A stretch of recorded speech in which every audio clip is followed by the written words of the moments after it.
I'm doing a quick review of the Radiomaster mt12 4-in-1. Um, so far, I've been running it about 8 months. It's been a pretty solid radio. Um, Connects to multiple protocols of receiver, Futaba, and I've got it connected to a Spectrum. Got it connected to a radio link. It's been good. There are complaints of runaways with this receiver or transmitter. Sorry. Um, what I have found is telemetry lost. If you get too close, Telemetry recovered. it will lose connection and have a runaway situation. Apparently, there is a way in here to put fail safes so everything stops when that happens. I haven't figured that out yet. But other than that, it's been very solid. Has long range. The steering on it, or the wheel, is amazingly smooth.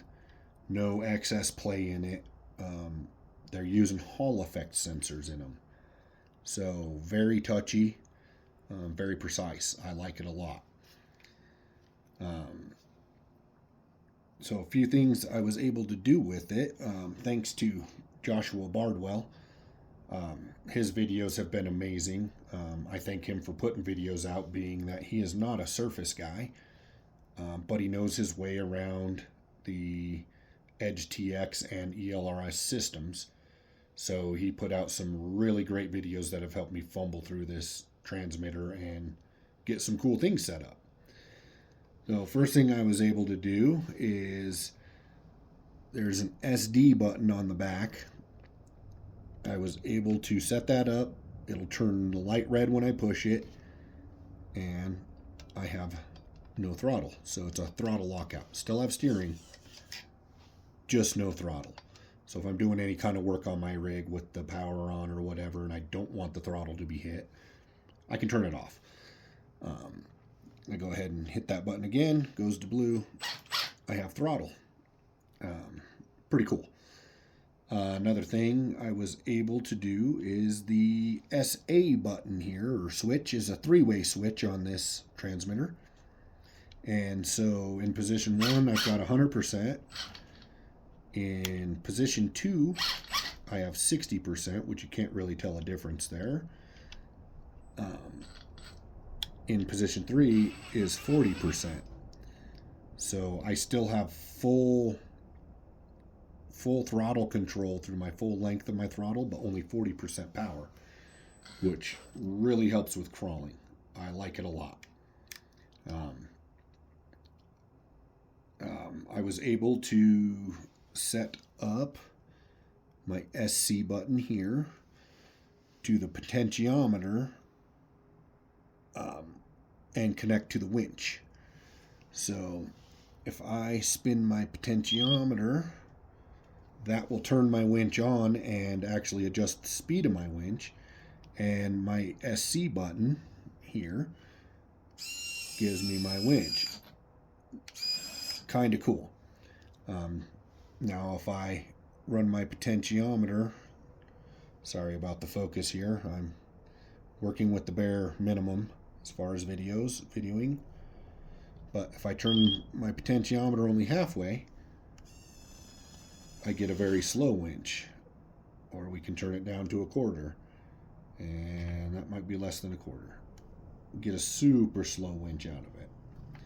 Not necessarily good for competition, but cool for trail use or getting your winch put back so you don't have to wind it up so fast at that last quarter inch. I like it a lot. And then, of course, if I turn my potentiometer the opposite way, winch goes the opposite way. So definitely cool to set the winch on that.